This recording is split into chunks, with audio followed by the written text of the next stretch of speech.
The most successful coaches never stop learning. They are committed to their personal growth and making themselves better. I'm Colby Donovan, and welcome to the Coaching Coaches Podcast. I'll speak with the world's most respected coaches, best-selling authors, and top business leaders to give you insight into their philosophies, lessons, and mindsets for you to apply to your own life. Head on over to coachingcoaches.co, where you can subscribe to this podcast and join some of the top coaches around the country who also enjoy our regular newsletter. My guest today is Paul Oyer, a professor of economics at the Stanford Graduate School of Business. He's also the author of An Economist Goes to the Game, How to Throw Away $580 Million and Other Surprising Insights from the Economics of Sports.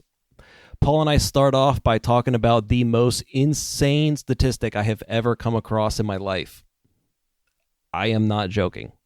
Then we blow through a number of topics, including gambling, the NIL, the effects of conference realignment within college athletics, public financing of private stadiums, why athletic directors continually give coaches enormous buyouts, and most importantly, why I was serving a huge need by reselling a boatload of UF football tickets when I was in undergrad.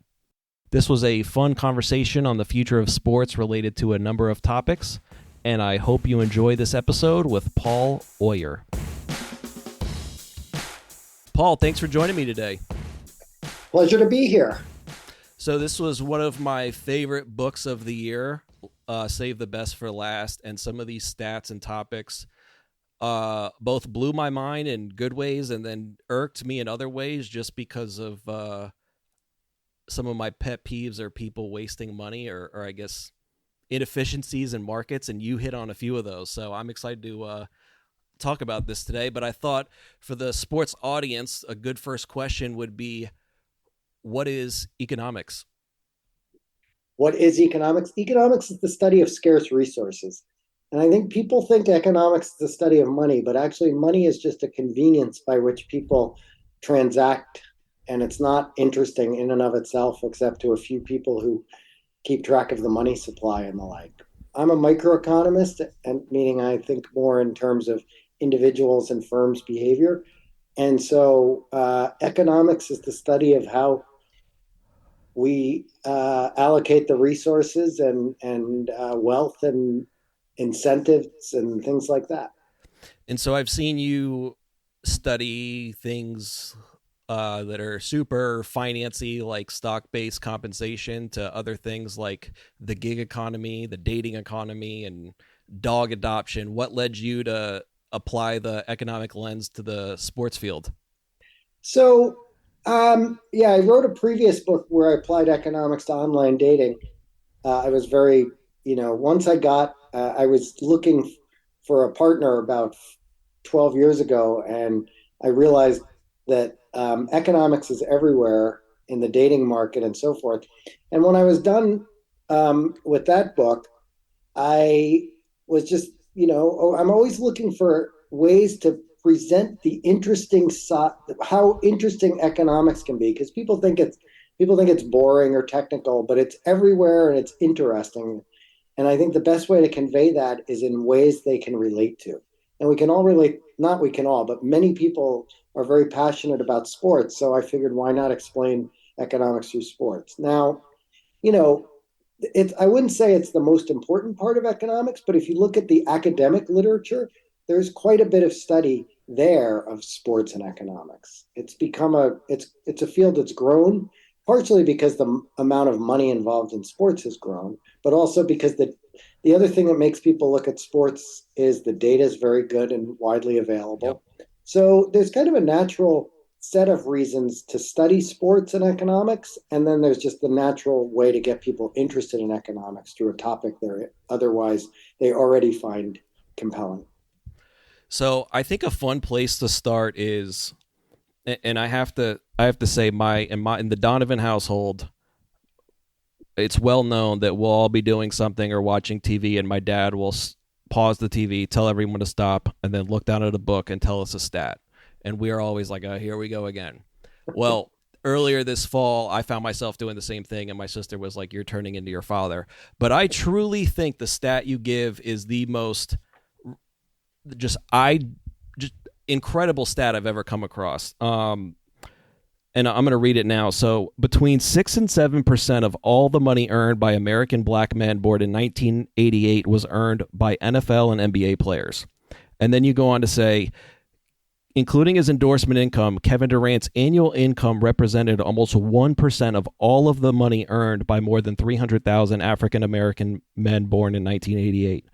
I don't even know what to like think about that or take from that, but that truly just, if it wasn't from a book whose author was from Stanford, if it was from like John Doe down the street, there's no way I would believe that.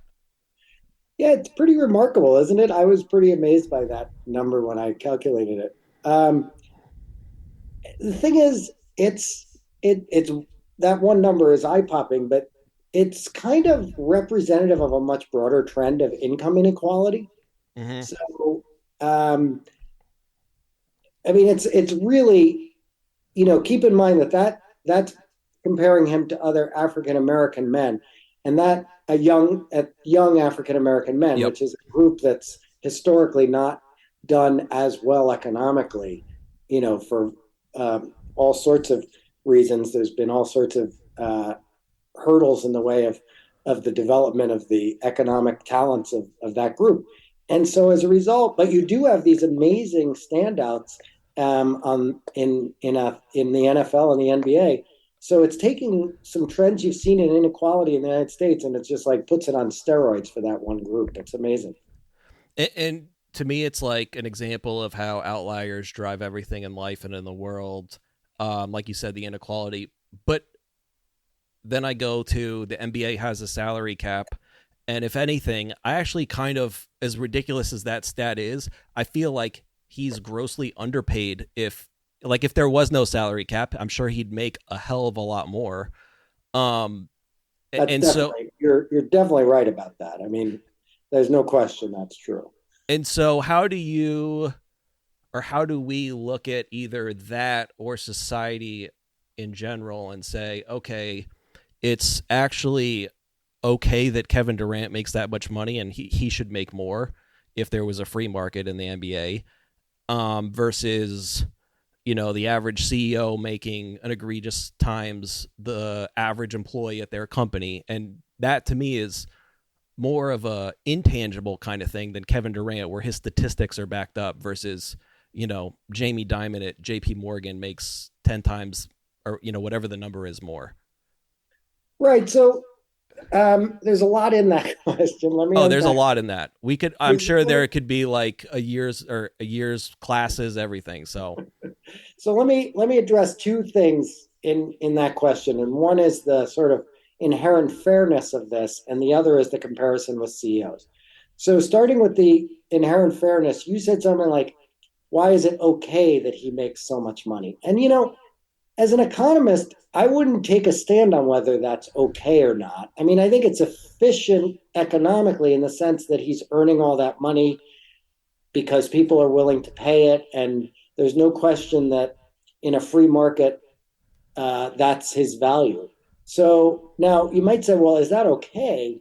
Because the types of inequality I hinted at before are very problematic on a number of levels. One is, I mean, the world would probably be a better place if instead of Kevin Durant earning, whatever it is, 90, I forget the number in the book now, 60 million, let's just say 60 million a year. Instead of him earning 60 million a year, we'd be a lot better off if 60 people earned $1 million a year, or for that matter, if 600 earned $100,000 a year, than if Kevin Durant had 6 million, 60 million, and 600 other people had nothing. So, economics leads to certain it's very good on efficiency. It's not as free markets are very good on efficiency. They're not so good on equity. And, other countries, if you think about like Nordic countries and whatnot, they've over-indexed on equity, and they would take a lot of that 60 million Yep. and redistribute it to the rest of the country. And different people can have different opinions on what's the right way to do that. But to say it's okay for him to make that much money is kind of a value judgment as well as an economic judgment.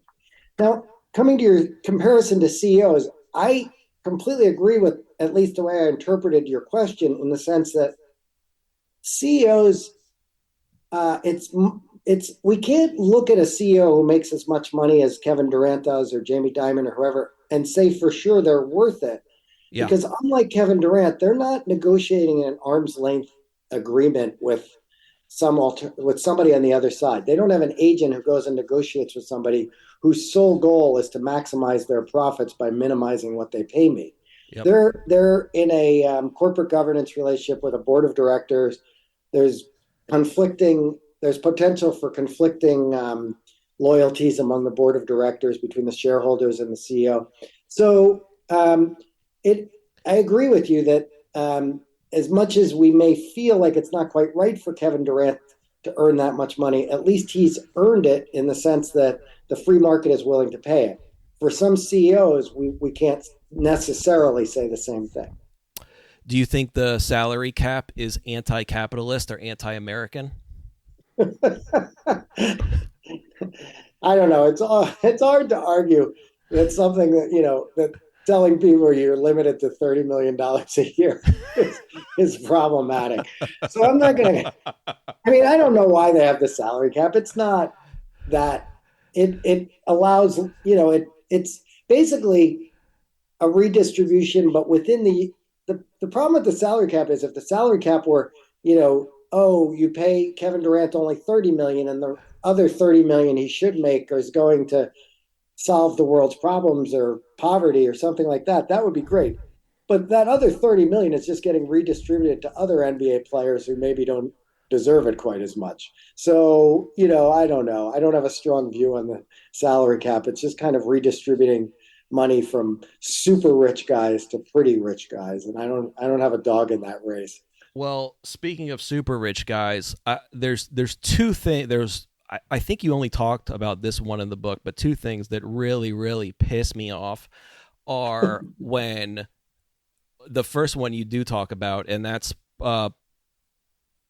financing sports stadiums by the public. And it's like the owners for these teams are making.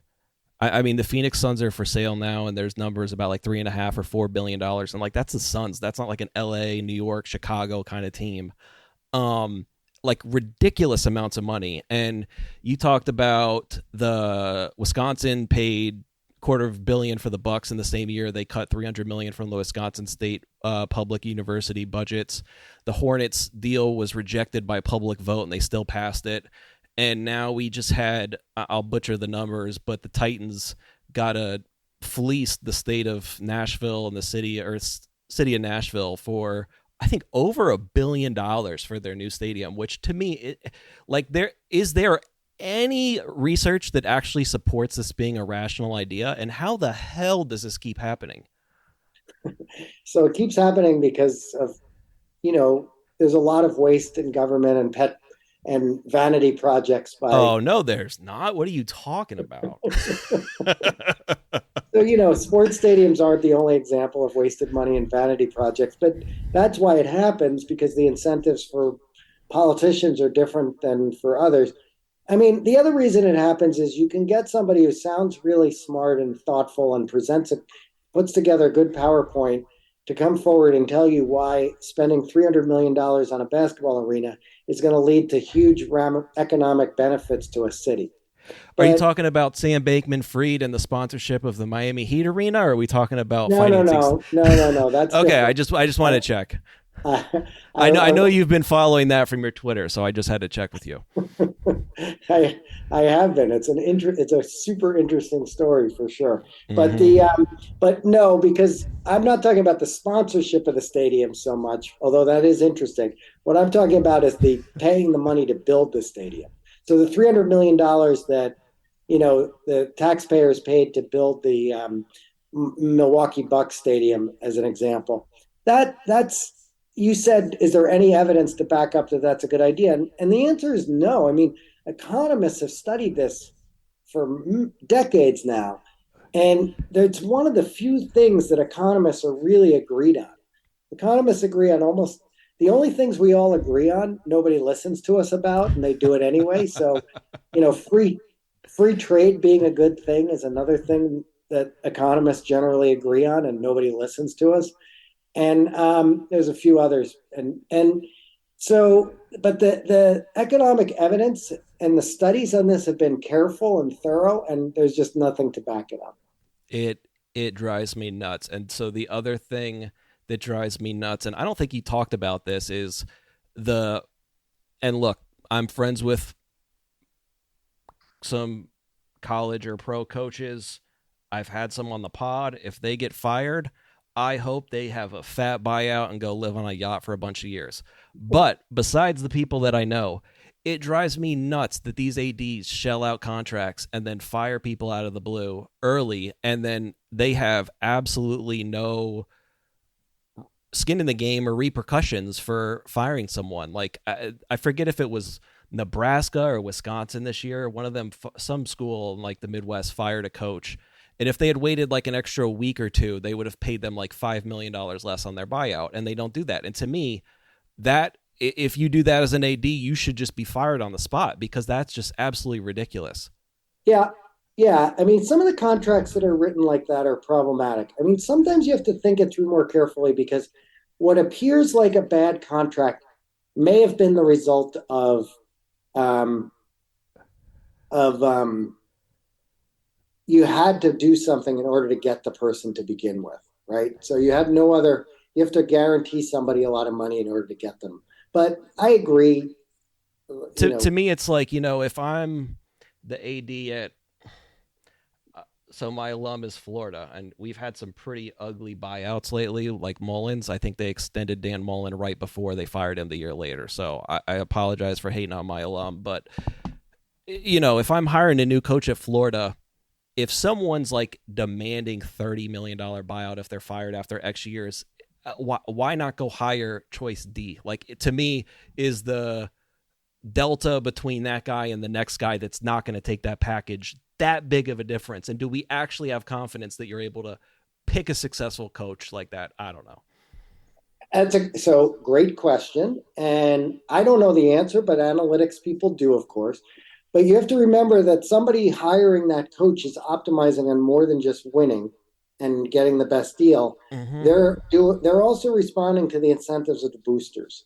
So if the people who are donating the money to pay that salary are demanding that you pay it, then even if you and I look at it and say that's not rational from the perspective of trying to maximize income or maximize winning, that the person making that decision may be doing the right thing.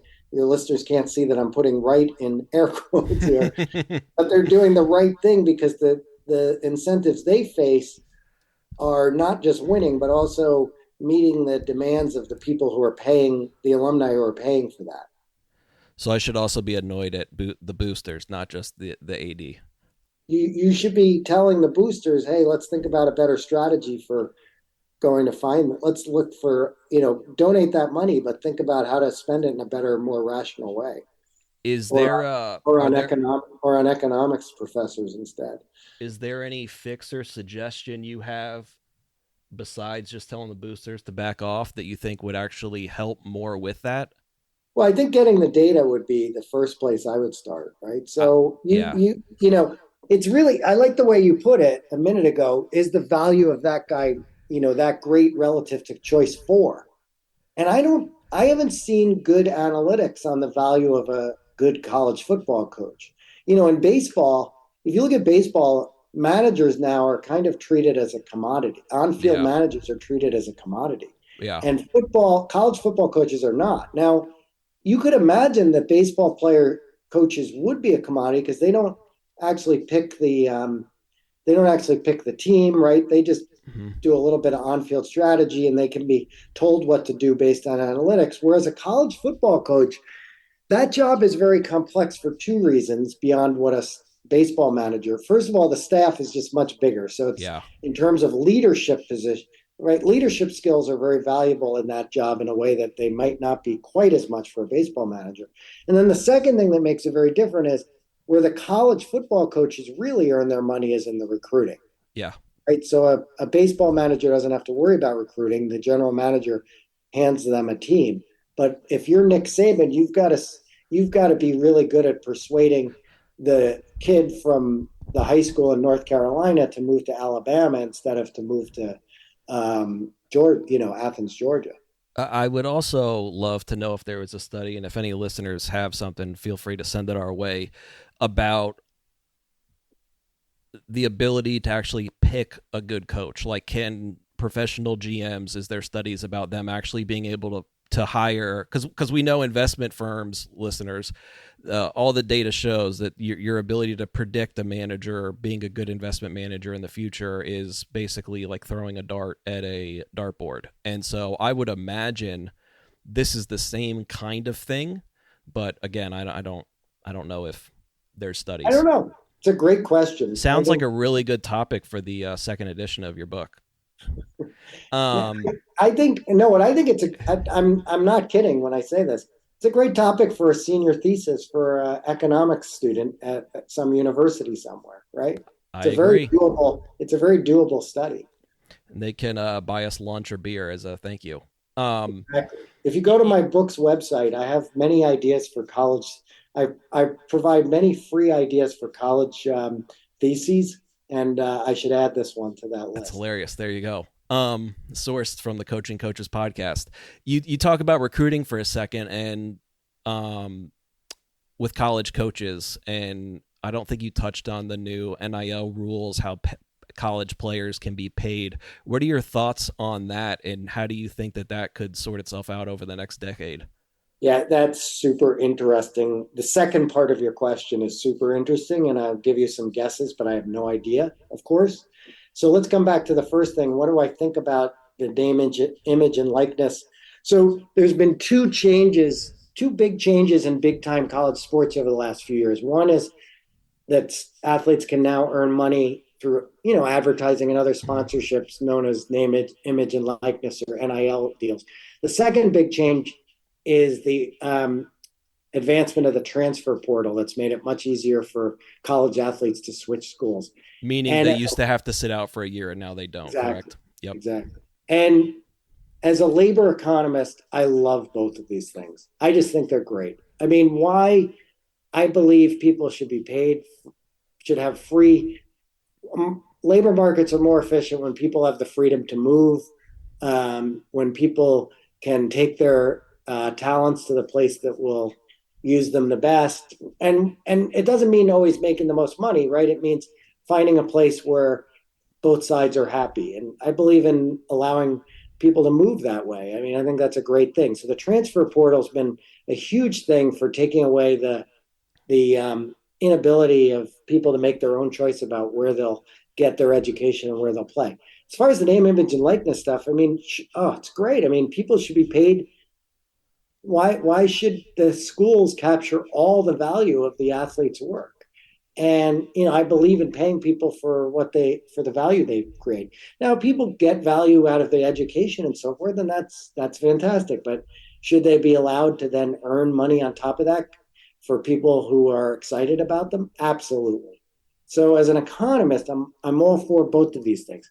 Now, what's that gonna look like 10 years from now? Well, I'll be honest, it's already kind of gone down some paths I didn't see coming, which in hindsight are obvious, and that is that boosters have started just putting together packages for athletes that have nothing to do with actually sponsoring them. They're just basically saying, if you come to this university, we're going to pay you.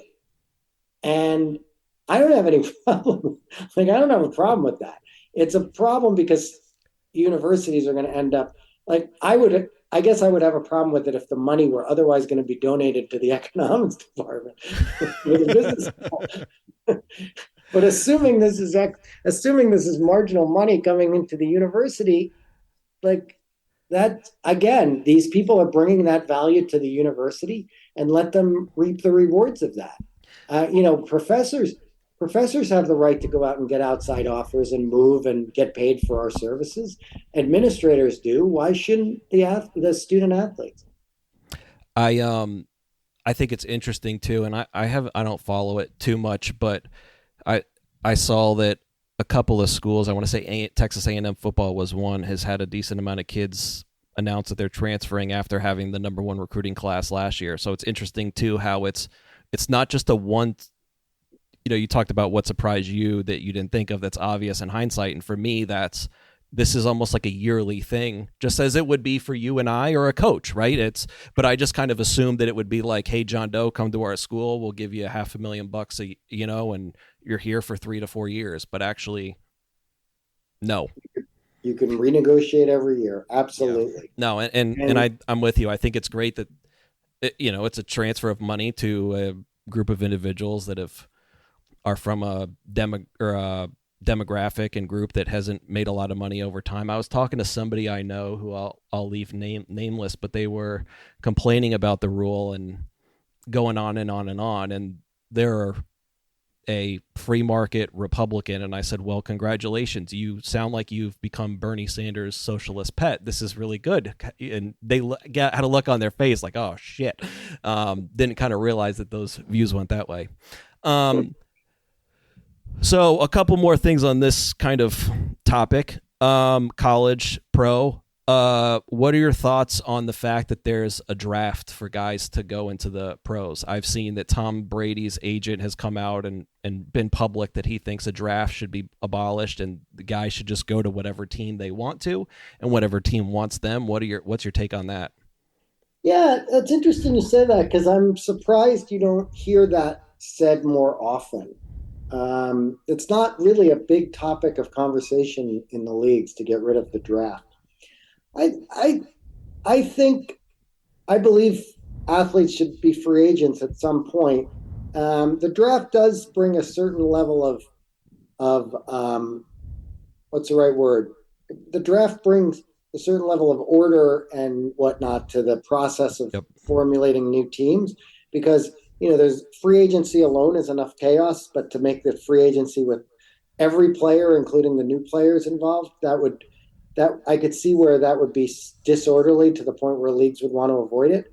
But obviously it would be good for players because they wouldn't have to wait as long to be unrestricted in what they can earn. So I can see some of the benefits of it. I think, it's just, yeah, I'm surprised that doesn't get suggested more often as an option. It's certainly not. Keep in mind that the rules around the draft are collectively bargained. Yeah. So I would worry more about it if the players they're getting other deals from the owners in terms of the way free agency works later on and minimum guarantees, things like that. Yep. But because it's part of a collective bargaining thing, I feel like the union's probably okay with it, but and I'm a little surprised they don't push to get rid of the draft. Maybe that's because you could think about this as a potential situation where you have a conflict of interest in that the people who are negotiating the collective bargaining agreement are established players who are reaping the benefits of the things that have been set up for people later in their careers and really have would gain no benefits by going to immediate free agency. I don't want to accuse anyone of acting out of the wrong interest, but so I don't know exactly what's going on. But it does, the fact that the collective bargaining is between both sides have quite a bit of leverage. I feel like, even though the market it's not a perfect free market, at least everybody's being able to look out for their interests. Gambling is becoming legal in state by state. What's your take on that? Yeah, so gambling is a really super interesting thing, and I'm a little bit sad that the reason it's becoming more widespread is that politicians just use it as an easy way to raise money rather than making harder decisions about spending less or taxing more. So I feel like that's one thing that I find a little troubling. Having said that, gambling is just, there's a real trade-off. And that is, for most people, gambling is just additional fun to what they're doing. And sure, you might lose and be bothered by it, but it made you enjoy the game that much more. You had fun in the process of gambling with your friends. So gambling can be a real source of economic value in that it increases the enjoyment and the utility of people for something. So that's great. And if that were all that were to it, we should make gambling, legal within certain bounds. The problem is there's about, I don't know, I cite some estimates in the book. I can't remember the numbers off the top of my head. I Let's can't just say either. on the order of 1% of the world is susceptible to problems they can't control around gambling.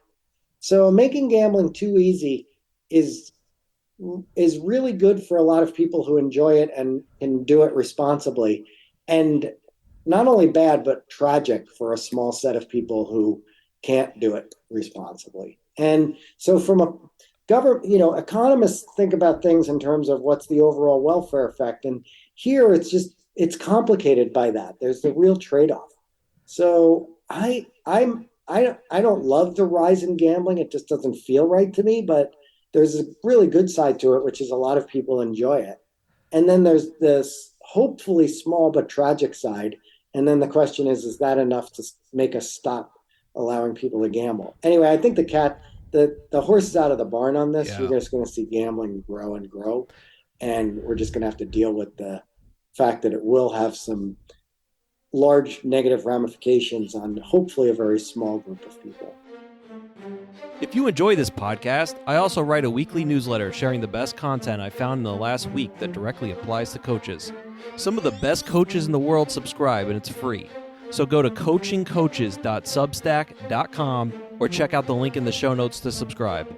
Once again, that's coachingcoaches.substack.com. Let's get back to the episode. Well, one of the other things that you touched on was that there are studies showing that it seems like there is cheating or point shaving going on in, I want to say, college athletics, maybe pro athletics too.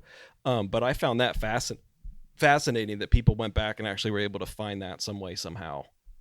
Well, you'd kind of expect it more in college than in the pros, because the pros make millions of dollars. They have a lot to lose if they're caught. Yep. Whereas a college athlete, they have something to lose, by the way. There was a nice documentary about this. There was a Netflix show about a cheating scandal. I want to say at Arizona State back in the 90s. I remember there was also a 30 for 30 back in the day about, I want to say it was like Boston University, because Bruce Pearl was like a manager at the time, maybe. I don't know, but yeah. I remember. Yeah. I know what you're referring to as well. Yeah. I mean, I vaguely remember that as well.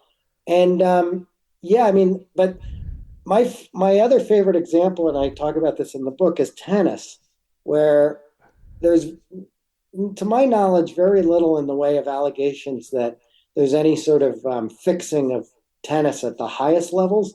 But there's a really big problem with fixing tennis matches when you have a guy ranked, say, 600 playing against another guy who's ranked around that, where for reasons I can't figure out, people will bet on these matches. Who is betting on the number 600 tennis player? It sounds like the 1% of people you said have a gambling issue, because that's degenerate status. Not only do they bet on those matches, but they bet on like who's going to win the first set. So you can pay somebody, hey, I'll pay you $10,000 to throw the first set, and you can still win the match. You just have to win the other two sets. And these guys who are ranked 600, they like barely can, afford they can barely afford lunch, much less the plane ticket they need to get to the next tournament. So they end up taking the money to fix matches, which is just straight up standard what you'd expect from economic incentives that have been misaligned incentives that have been put in place. So but who is betting on those matches? I don't. I'm with you. I purposefully don't bet because I feel like I just have addictive personality. I think it'd be really fun to do so if I go to like a local Magic game and just throw $30 on the Magic or whoever they're playing against. But besides that, I don't trust myself, and I'm definitely not betting on the first set of a no-name tennis match. Also, if you're betting on the Magic, I hope you're getting a lot of points. A lot of points. I'm taking the under. It's been a rough. Did they break the losing streak yet? I don't know. I hope they haven't, because I'm really just hoping that they keep tanking for my Victor, big Victor. Victor Yeah, Wembanyama. I'm gonna get his name tattooed on my chest if we draft him, or the I Knicks. just say Victor because I could never remember his full last name. Yeah. Yeah. Um, One of the other topics that is near and dear to my heart is ticket reselling. So when I was in college at University of Florida, it was the end of the Urban Meyer era, beginning of Muschamp, and we were really good. And I would say there were months where I would be reselling upwards of 400 tickets, 500 tickets, and Colby Master was in business, and certain people said I was crazy for doing that. Terrible person. But I now have a book written by a Stanford professor backing up that I was just allocating resources to the right place. So You were a creator of economic value. I give you my stamp of approval, Colby. Ticket scalpers are helping move resources to a place where they can be better utilized. Absolutely. There's no question about it. I mean, resale, I don't understand why ticket scalpers are hated in the sense that if you just look in the world, resale markets are accepted and encouraged. mm-hmm. In used cars, although used car salespeople have their own Yeah, set of yeah, have their own reputational issues as well. But in general, we accept used cars. Used people buy and sell houses. I don't understand why tickets. People have this big issue with anybody making money by selling being a middleman on ticket sales. Middle people are critical to the economy, and that's true in tickets. It's true in many other places. So you were doing the right thing out there, Colby. Why? Who are you buying these tickets from?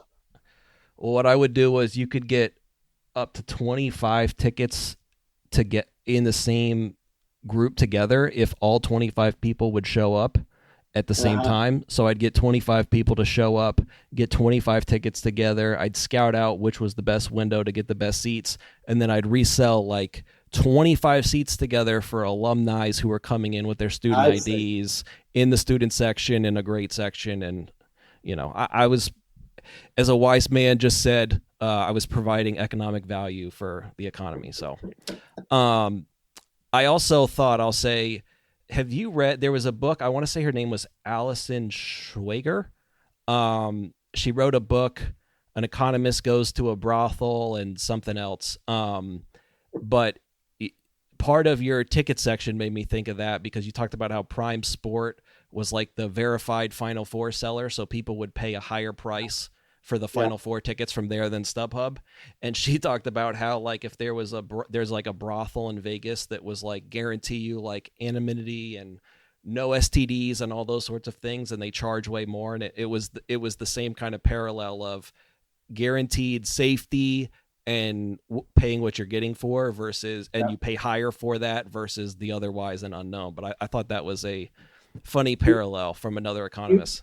you can get me to talk about how great Ticket Scalpers is, but I'm not gonna argue on behalf of brothels. Sorry. Oh, I'm not going to the Pro 4 brothels. I was just, it made the parallel, because when you hear Yeah, that is no. That's exactly you're yeah. you're right. That parallel is there. I mean, in my online dating book, I didn't use that example, but there's a lot of online dating sites that have tried and not been as successful as you might think at kind of trying to verify, because a lot of people say things on online dating sites that are not true, as you may be able to imagine, and or you may have experienced personally, and but nobody's been very successful at cracking that nut, at figuring out ways to get get incentives so that that's taken care of.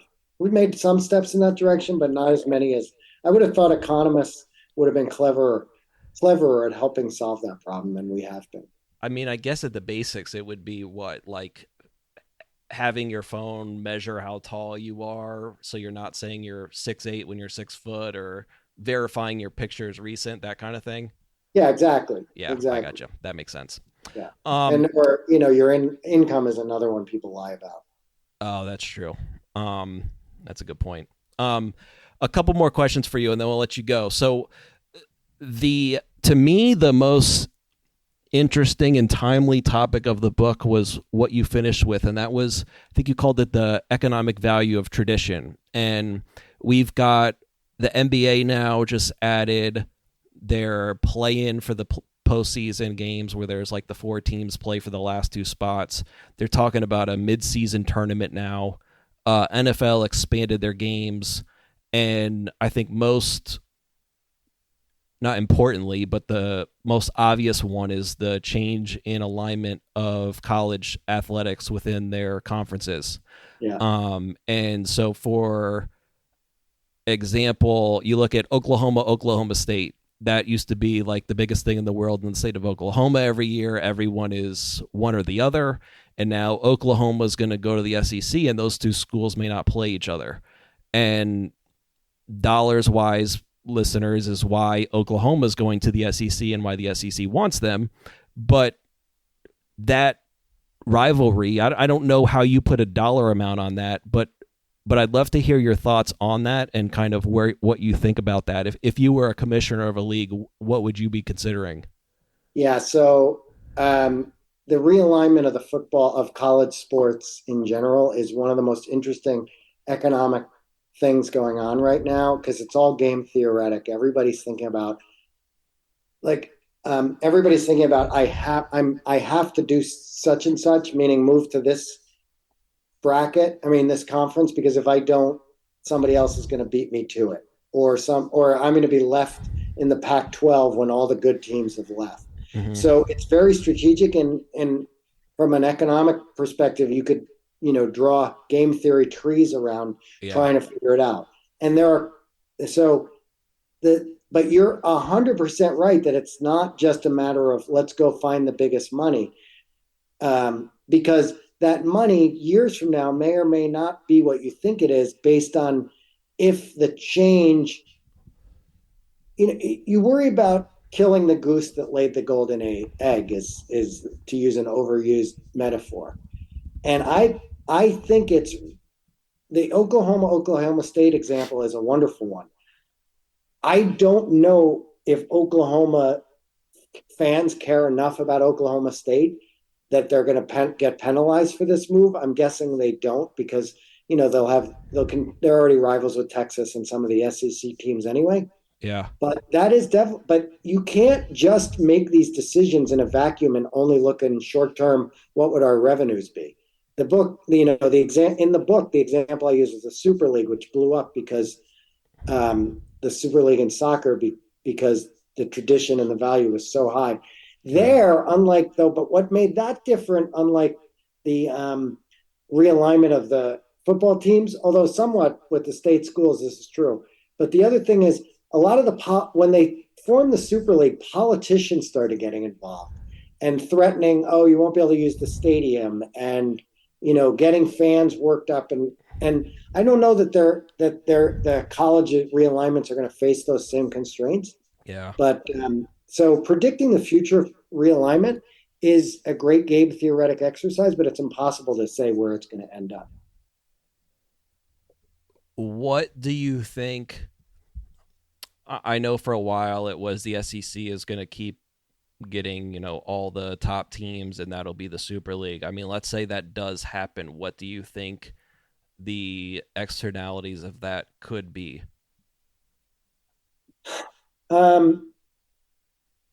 It's a really interesting question, because why do I if I'm a football team, it just is. It's a little bit like the Kevin Durant thing, where you can see the SEC, if it's successful formulating, or the Big Ten and the SEC formulating their leagues, so that all football fans really know that the champion is going to come out of one of those 2 leagues. That's going to take away a lot of interest from other college football games earlier in the season. And so I don't know if that's an externality so much as it's a consolidation of income among the superstars, as with Kevin, which is why Kevin Durant is so rich, for example. So I do think we run the risk in college sports of the fact that historically it was a very localized thing, and these realignments can make much more of almost like a national pro sports league, which may lead to more money, but would make campus life and local life at a lot of colleges a little less fun. Yeah, and then the first thing I think of when you say that is, okay, well, let's say you're the SEC and you don't take Texas, Oklahoma, whoever else, but like you said before, game theory, what if the Big 12 takes some, Yeah, or whoever it is, it's it's interesting to play yeah. I that mean, out. it has the potential to be what you'd call a prisoner's dilemma, where these these leagues feel they have to grow because otherwise somebody else is going to grow and take away Yeah. their best teams and their best income, and then you end up with just two super leagues or something. That would Um, be which potentially is worse than, this could be a case where competition leads to a bad outcome instead of a good one. the NBA just allowed pension and sovereign funds to buy stakes in some of their pro teams. What are your thoughts on the possibility of the Saudis buying 40% of the Charlotte Hornets? The reason I'm laughing is this decision was made by the owners of these teams with whatever value they have now. And if you ask me to vote, will I allow a group of people with endless piles of money to now be allowed to buy my stake in my company when I want to sell it? I can predict what people are going to vote on that one. Yeah, I think it's It's interesting. that's I I I I don't know what's going to happen. You could imagine some public backlash, but boy, the major sports teams have, unlike, we'll see what happens with the PGA and Live Golf. I think they'll come to some sort of arrangement. Mm-hmm. But like, it's hard to imagine the NBA or the NFL having to worry about the rest of the world thinking badly of them if someone from Saudi Arabia or Qatar comes in and invests in them, because are people going to stop watching the NFL and start watching the CFL if the Saudis invest? I just don't think that's going to happen. I I think th- the I bigger think the bigger risk to the NFL, I would guess. You said it was the NBA, not the NFL anyway, but still, the bigger risk to the NFL, I think, is from, in the long term, is people worrying about is people really thinking more seriously about the injuries, the head injuries, yeah, yeah, yeah. I and people not letting their kids play football. don't have to worry about that in Texas and Florida though. I think I think worrying about that there is a long way off. You might be right. So you talk about, you had a great quote towards the end, said to win you have to be both smart and unpredictable. And so much of sports now, the whole paradox of skill, the more skilled participants you have doing something, the higher or the harder it is to get an edge. um, all the teams are now hiring statisticians and mathematicians and economists and all of this to help find edges.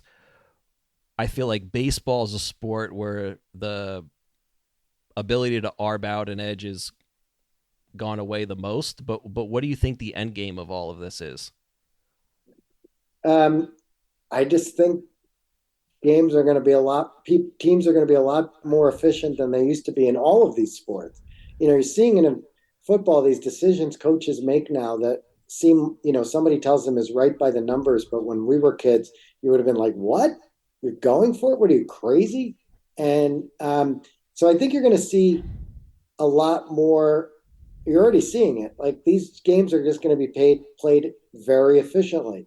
And unfortunately for baseball, the efficient play of the game may not be as entertaining as the old fashioned way. Yeah. I don't know that that's true in other sports. Like, figuring out how many three pointers to take versus other things, that doesn't necessarily make basketball less entertaining. Realizing that if you take a lot of pitches and try to get home runs and strikeouts instead of putting the ball in play, that makes the game more boring. So I don't know if other sports are going to suffer from that same thing as they get more efficient, but we'll see. Soccer, I don't know enough about soccer and how I don't that's know going to either. change. How analytics is changing soccer and how it might. If it changes it so that people score more, sign me up for that. Is my view. Um, it, so when I look at you just kind of brought up a question in my head. So if I'm a something that puzzles me is if I'm a coach, let's say a mid-major school, let's say I'm the head coach of, I don't know, UAB, and my team sucks. We're predicted to finish second to last in the conference. Are you surprised that more people in that position don't just like completely muck up the game to try to, like, if you're going to play the normal way against the top team in your conference, if you're UAB, you're probably going to lose 9 times out of 10 at least, versus if you press like crazy or play some 1-3-1 defense or do something wonky, or if you're football and you just chuck it deep 100 times and hope for pass interference calls, like you're trying to just increase the variability or range of outcomes. Why don't you think more coaches do that? Is it just job security and you don't want to look like an idiot and don't want to be different from your peers? I'm slow to answer because I had never thought of this question. I think it's a really interesting question, right? So if you're UAB, you're talking about football here. Which sport are we? Football, like let's say basketball, and you're UAB, you're playing against the number one team in your conference. Yeah. You're supposed to, the spread is you're a 25-point dog. Yeah, why don't you? I would speed up the game and just chuck threes out the wazoo and try to make it the weirdest, wonkiest game possible. You just want to add variance because you have exactly. Because odds are you're going to get beat pretty bad anyway. I don't know. See if you can get a job at UAB as coach because I want to see what happens. No, you're right. Like, and the reason I asked if you're talking about football is like if you're UAB and you're a football coach and you're about to play Alabama instead of UAB, you're praying for rain, right? Anything that exactly adds variance. Yep. And so why don't the coaches do the equivalent of make it rain? Like that's not within their power, but there are other things that add variance and is within their power. Like the thing I think of with football that comes to mind immediately is just chucking it deep and hoping for pass interference. And or if you're some guy playing against Djokovic, why don't you just like slam? Why don't you double fault half the time and get second serve aces constantly? Yeah. I don't know. I should have put that in the book. I like this question. There you go. That's what I'm here for. Well, is there anything else before I let you go? Anything else on your mind about sports, economics, any of this that you think is timely, prescient? You've exhausted me now. I'm tired. I think I'm going to leave it there. This has been really fun. Yeah, those were some really interesting questions. Oh, well, your book hit on a bunch of topics that either make my blood boil or I think are just super interesting. So if people want to get your book, it will be in the show notes, listeners. An Economist Goes to the Game, the most ridiculous stat ever about Kevin Durant. And you can find I guess the other thing we didn't talk about, I'll just give one more teaser for the book. The story of why Korean women dominate golf is one of my favorite things as well. It's really amazing when you think about a country that's just so crowded and urban, and then they dominate, and it's freezing in the winter, and yet it's not like it's Orlando, and yet they're amazing at golf. I think it's a great story. So I was trying to be respectful of your time, but you bring it up. That was literally, I swear to God, the only other question I had, but I wanted to be respectful. But you brought it up, so I'm going to go for it. So basically, listeners, the idea is it's just a talent hub for these group of people. And if you look at talent hubs, whether it's Czech women's tennis, New York City point guards, Silicon Valley companies, SEC athletes, how much of this do you think can be done purposefully versus it just happens serendipitously? I think it's almost always a combination of those two things. There's some serendipitous thing that gets it going. And then once it's going, maybe you can be purposeful, but it's really hard. Yeah. I mean, think about Silicon Valley as a great example. That happened because Hewlett and Packard started something near Stanford and it just worked. Every place that's tried to replicate Silicon Valley has just, sometimes places have replicated it, but not through any coordinated effort, just because they had similar serendipity, like Austin to some degree, Raleigh, Durham. And, the same is true of sports. I mean, the Korean women golf, it's just a weird combination of circumstances that, was exacerbated by Siri Pack doing really well and a few other things. And I think the simple. Now I'm gonna then now having said that, while that's all true for the most part, the other story in the book that is a little bit different from that is the Norwegian cross country skiers who dominate more than almost anybody else, and that's really, of course it's serendipity because there's so much snow and because of the conditions are so ripe in Norway, but then they really made a concerted effort and went all in, and it's paid off.